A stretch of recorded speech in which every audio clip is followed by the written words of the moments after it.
What do you think ASD teachers do over the summer? I bet it's not what you think. They are going back to school, but not as teachers, but as students.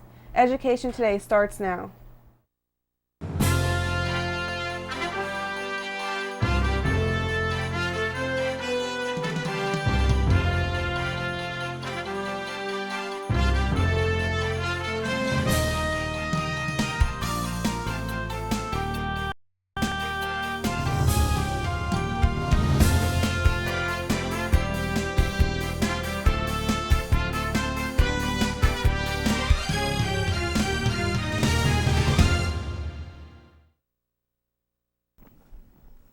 Europe. Asia. Asia. Oh, hello. Welcome to Education Today. I'm John Zish from the Armstrong School District. What did our teachers do this summer? Well, as we're about to find out, many of them improved their craft by attending fascinating training workshops. Some of what they learned may surprise you, all in the name of finding new ways to teach kids math. To talk more about this, we have the coordinator of the summer training that came to our school district. He is Dr. Larry Feldman, a math professor from Indiana University of Pennsylvania. Welcome. Thank you. We also have Mrs. Sue Bowser, who attended the training and can talk from a teacher's perspective. Delighted to have you here. Thanks for being here. To both of you, I would just like to ask if you'd please tell us briefly about yourselves, starting with Larry. Okay. Well, I was working in a factory in Canada, and then I decided to become a math teacher. I think I probably would have become an elementary teacher if someone had given me that advice. It never occurred to me, but because I love elementary kids, I love teaching all subjects, but I'm particularly love math. And I've been teaching at Indiana University of Pennsylvania at IUP since 1985, mostly methods and content for elementary teachers. In the last year, though, I got to get out and teach about 30 groups of elementary school kids. So, wonderful. Okay, thanks. Thank you. How about you, Mrs. Bowser? Okay, I'm Sue Bowser, and I grew up here in the Katanning area, married a Katanning guy, and have raised my children here. And I have been teaching in the district for 34 years. Actually, 7 years were those were as a substitute, and 27 years in the district as a teacher, full-time teacher. This year, I have been hired as a district-wide math coach. The last 13 years I was at Katanning Middle School, which was with teaching 6th grade, and I taught all the math classes. But this year with the math coach, I get to go around to all of the classes in the district, 5th and 6th grade, and help whatever needs to be done. Great. Thank you both for that wonderful overview. And Dr. Feldman, I'd like to start with you. Very good. Yes, the teachers came for 3 days in July, and then they come back for 1 day in the spring to kind of follow up and see if they've been able to implement some of the materials with their students. And then next spring, they come back again, and they're going to be required at that point to present all kinds of things that they've done with their students. And that's very fun day where they show all the ways they've implemented what we've talked about and expanded on and thought of brand new ideas that we never could have thought of. We have a 3-person team that teaches it. Katie Bungo, an excellent 5th grade teacher from Indiana, and Patty Flock, a professor at Edinburgh who taught kindergarten for many years. Last year we had a different set of Armstrong teachers, so this is our 2nd year running it, and it's worked out very well. We've really enjoyed it. Yes. We appreciate you coming and teaching our teachers, as it were. And what was the concept behind this unique workshop? Well, it's actually called Home Base, and we got the idea because it was right around the World Series when we were trying to come up with names for this. So the HOME stands for Hands-On Mathematics Education.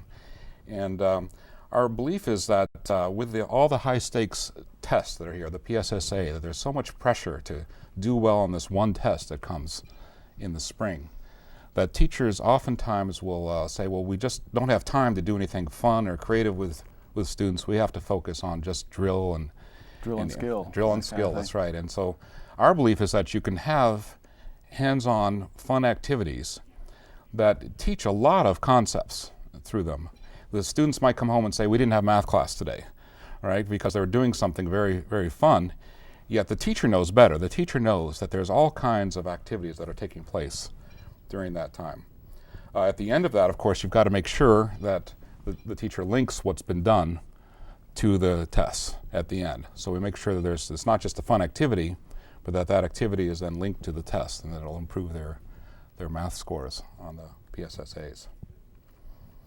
I know a friend of mine once was told that he had a parent very angry at him because she said, my son is enjoying math class. You're not doing your job. Math isn't supposed to be fun. If it's fun, it's not really good math, and we're trying to dispel that notion. Very good. Very good. Just roughly, how many teachers attended this, if you can guess? We had about 25, I think, in the second year. In the first year, we had about 18, I think, 16 or 18, something like that. Okay. The first year. And, well, can you tell us briefly about, or actually, not briefly, but as much as you want, about how many activities you had and what they did? Well, Sue's going to talk about some, but we had some wonderful activities that, for instance, with here's one with called Hop to the Pond. Whoops. And I lost my dice, but the question is, which of these froggies here, froggies 1 through 12, is going to make it to the other end first, when we roll 2 dice and take the sum. So if I roll 2 dice and I have a sum of 4, this little froggy would move forward. Move one. Up here. And if I roll it again and I get a sum of 8, then there'd be a froggy that would be up here, that would move up here. And the question is, which frog is going to get to the other side? And what they learn is that typically the frog number 7 is going to, will more often win than the other ones. And the ones over in the ends won't win as much. Of course, the one frog, when you're taking the sum of 2 dice, is not going to go very far at all, not going to move at all. So they are actually, you have children rolling rolling the number cubes and watching the froggies move and figuring out which one wins. You take the whole class to see which frog won more often for the class as a whole. And then they compare that to some theoretical ideas of probability, that even second and third graders can learn these theoretical concepts. And an extension for this would be to use the multiples and to do like 2 times 2 would be 4, and you would have just the numbers here, and then it would be practicing their multiplication tables also. Very good. Yes, that's a good point, that they're really learning not just probability, but they're also learning their basic facts, and that's an excellent extension to do it with multiplication, like Sue mentioned. Oh, very nice. Good example. That's one example. Another example is we have a book called Spaghetti and Meatballs for All that we read to the children, and the story is that a family wants to put together a dinner party, and they want to have tables and chairs enough for the guests.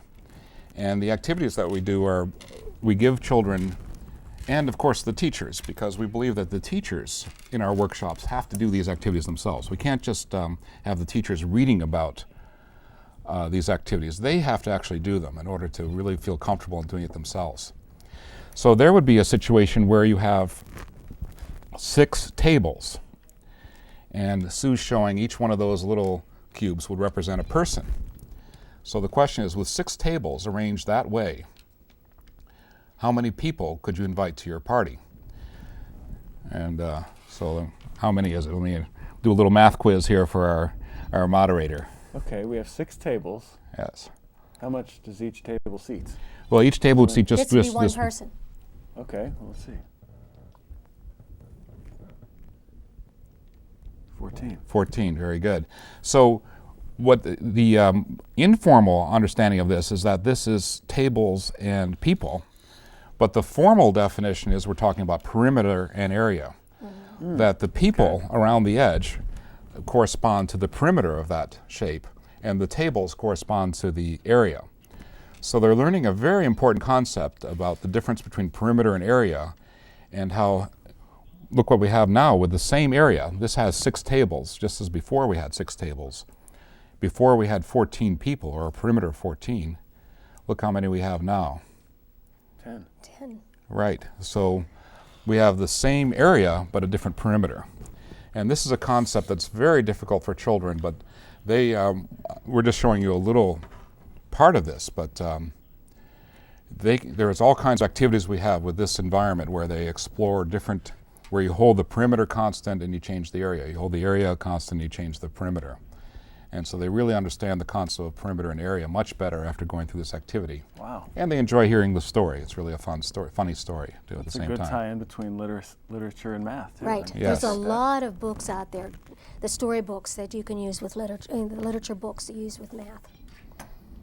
Okay, very good. Another activity we do is the measurement Olympics, where children throw paper plates or straws or cotton balls. And we did this with the teachers last summer and the summer before, and we got them out in the parking lot, and they're throwing these things, and then they win not by throwing it the furthest, but by estimating how far they threw it the best. So they're learning the math skills of how far is this in terms of centimeters or in terms of inches. And they're doing a lot of computation, and there's a great deal of mathematics that's taking place through that activity, but they'll come home and they'll say, oh, we threw cotton balls, we didn't have math class today. But all the worksheets they're doing that correspond to it, that they're kind of interested in working through because it's a competition, they're learning a lot of material that then gets tied into the PSSA tests. Very innovative. Would now be a good time to talk about the large globe that we were tossing around earlier. Okay. Sue, do you want to explain it? Or I can? Go ahead. We have an activity with this where you throw this, and the question is, what percent of the globe, of the Earth, is Africa, Europe, Asia, and then the continents, each continent, and also the oceans as a whole. So by throwing this maybe 100 times, you get the children out and they throw the ball, and every time they throw it, they check where their right thumb landed. So they're learning some geography here at the same time.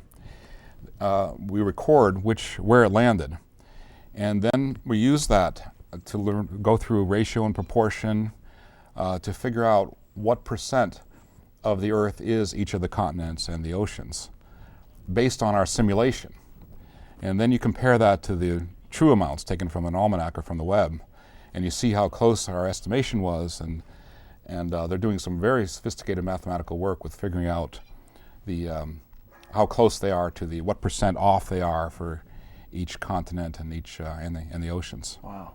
So I assume you need a pretty big piece of paper. If you throw it 100 times, you have to chart all this. Well, it's just tally marks. Okay. And it doesn't take that much to do.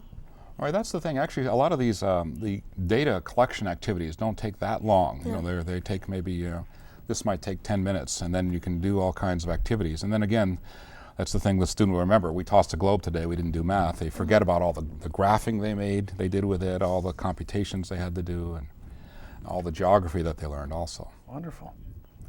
Well, we have a short clip of some of the activities that teachers did in these trainings that you offered. Let's have a look.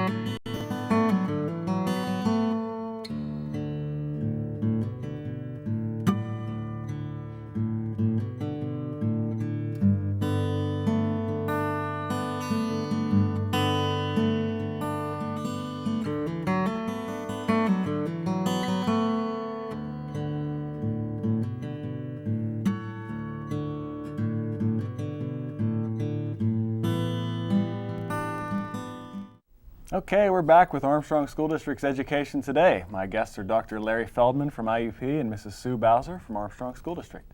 We're talking about summer math training that teachers took, and this is the second year, I'm told, that math teachers have attended these seminars as part of an overall plan to raise student achievements in math.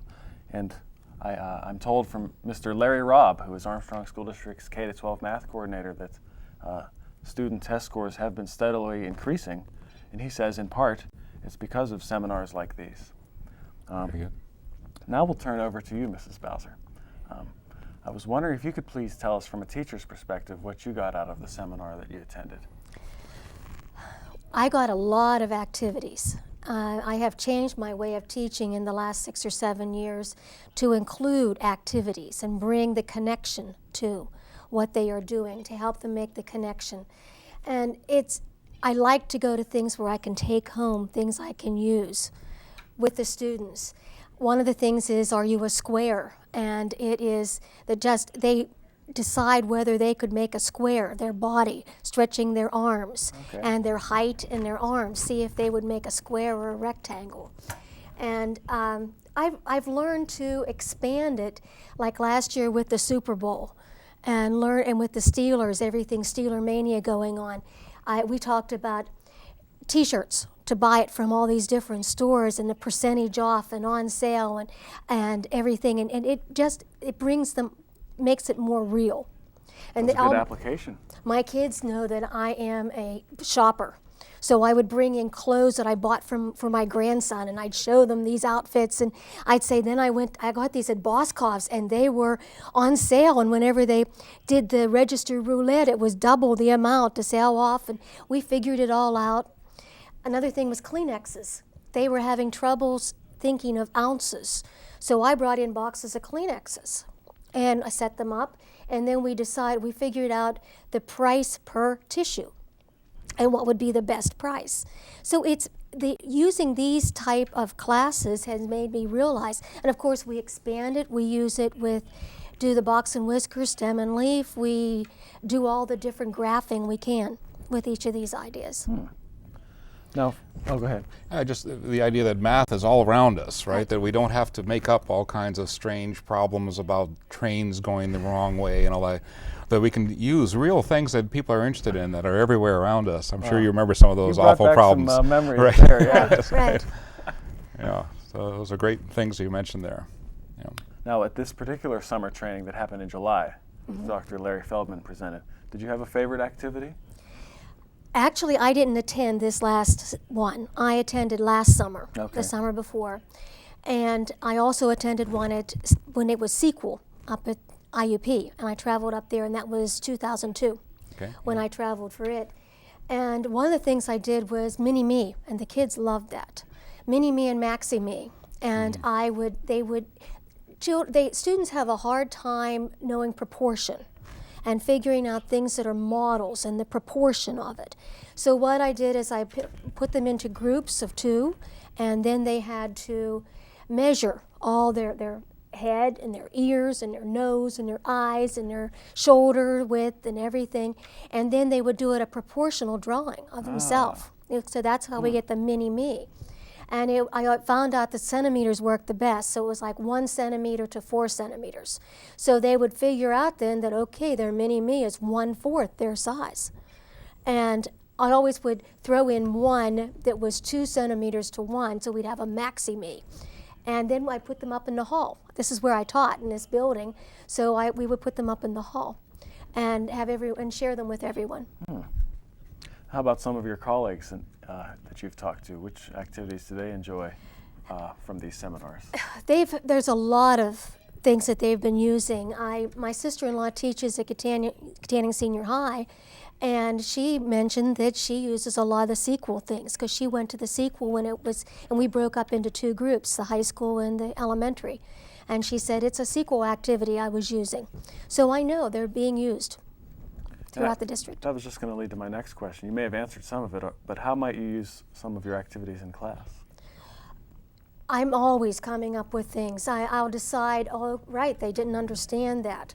So, and then a couple of the activities, one was a glyph. This isn't the one I used, but this one is a good one, and it just is, I would do something like this at the beginning of the year. And the students would draw a circle, and then they would have a key that they would use. And for instance, this one would be telling me that this person sometimes learns math by looking at pictures, diagrams, and symbols. And the eyebrows would be telling me that this person thinks math is easy. The smile was whether they like math. Of course, if it's a straight line, math's okay. If it's a frown, they don't like math. So this would tell me a lot just by a glyph, telling me what my students like and how to reach them. And it's just something, quite often what I did before is I would keep these. They did this the first day of school, and then I kept them till the end. because the last day of school I would hand them back and I'd say, okay, would your mouth change? Because my goal was always that they like math. I always want them to do that. What grade was that for? 6th grade. 6th grade, okay. I would do something like this. It's a fun activity the first day just to see where they are. Sure.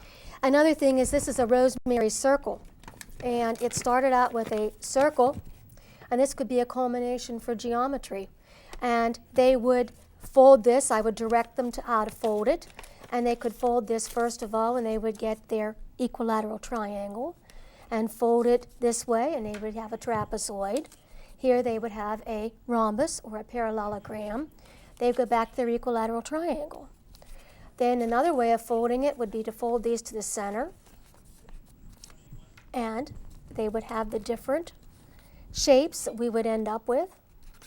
And at the very end then, they think it's neat that they could make a pocket, actually a triangular prism that they could come up with. So these are type of things that it's hands-on for them, but it's reviewing, and they don't realize. I love to play games with them, and quite often they don't realize that it is like Larry said, they think that they didn't use the book today. A lot of my students would say, well, we don't use the books. Well, no, we don't. We do other things, but the book's there for a reference. And we play games, and yeah, we do, but that's a review, and that's really teaching the concepts. That's great. I think one common theme is really relating to the world of the student that Sue's talking about. And I think, for instance, that thing with the glyphs is really a nice example where they're talking about having them make a graph of a certain kind, but relating to their own feelings. We do a lot with human graphs, also with making pie charts out of the children make a pie chart by standing around. We have a method for creating a pie chart or creating bar graphs or creating scatter plots. The activity where they go and walk over their height and then jump as far as they can. And the question is, can they jump their height or not? And it turns out I can't, but I'm close. I'm not quite there yet. I got to practice more. And so you do this on a gym floor. We did it actually out in the parking lot, and you make little X's where the teachers in this case landed, and then we saw how many of them can jump your height and how many of them were short of that.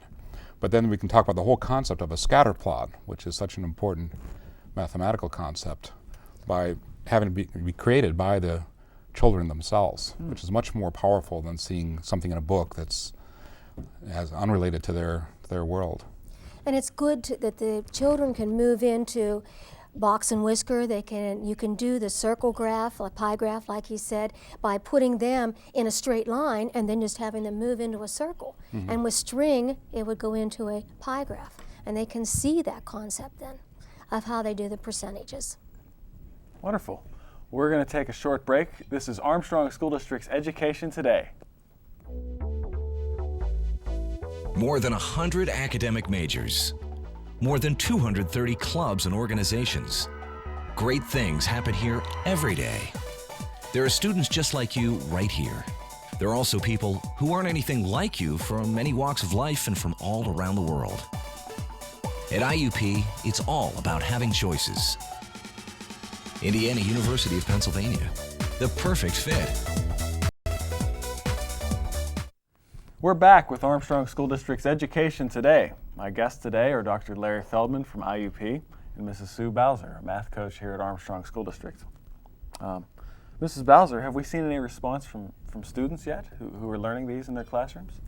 I think a lot of my students really enjoyed math and enjoyed the activities. This is the first I've been in the building since last year, and I walked down the hall and a lot of my students are glad to see me because they did enjoy the math and they didn't realize they were learning so much. They'll realize it later, how much we really did do, but in a fun way.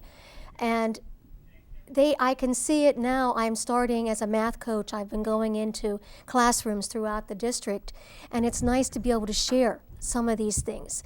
I love to take classes and learn new things. And every year I try to take something that will help me. And I think this is something that just to bring that connection to the students, that they can connect it to something else. Well, one last question. Is there anything else that either of you would like to say for the benefit of our viewers?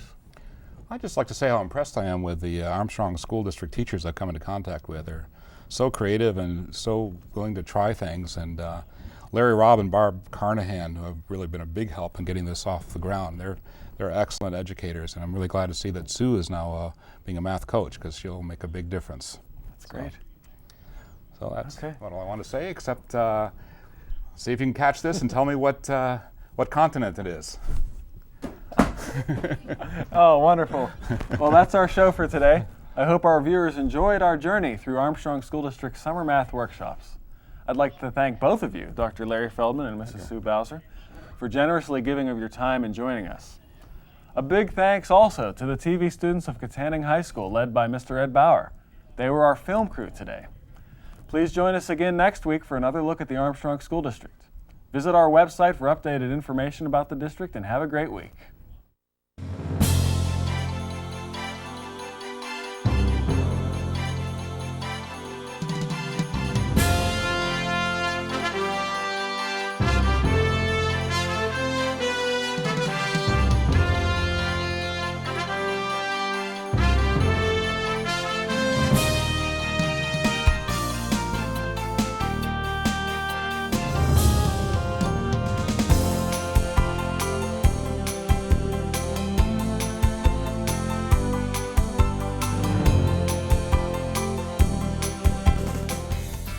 Hello there, I'm Colin McKelvey from Katanning Senior High School, and this is a look at what's going on around the Armstrong School District. Pennsylvania State Police teams of officers and drug-sniffing dogs found no illegal drugs during a coordinated search of all 5 Armstrong School District secondary schools on Wednesday, September 13th. State police from Katanning and other police stations from across the state participated. In all, state police searched a total of 2,779 lockers covering Elderton Junior and Senior High School, Ford City Junior and Senior High School, Katanning Junior High School, Katanning Senior High School, and West Shamokin Junior and Senior High School. This is a step-up effort to address concerns about the use of illegal drugs by our students, said Frank Garetano, Assistant Superintendent, Secondary Education in the district program. We conducted the search out of concerns for our students and their families. Countrywide, there have been an increasing number of drug prosecutions and drug overdoses. This search was part of Armstrong School District's continued effort to help students make decisions, good decisions, regarding drugs and alcohol, Dr. Garetano said. Today's coordinated search was just one of the Armstrong School District's overall anti-drug efforts. When school started on Tuesday, September 5th, about 1,200 students walked into a new and improved West Hills campus, consisting of West Hills Elementary and West Hills Intermediate schools in the Katanning attendance area of the Armstrong School District. The new schools have been well received by students, parents, and teachers during their first week. The general public will get a chance to see the schools at a grand opening planned for 10 a.m. Saturday, October 28, 2006, with a brief dedication program and tours. Well, that's all for now. Again, I'm Colin McKelvey of Katanning Senior High School. Keep watching.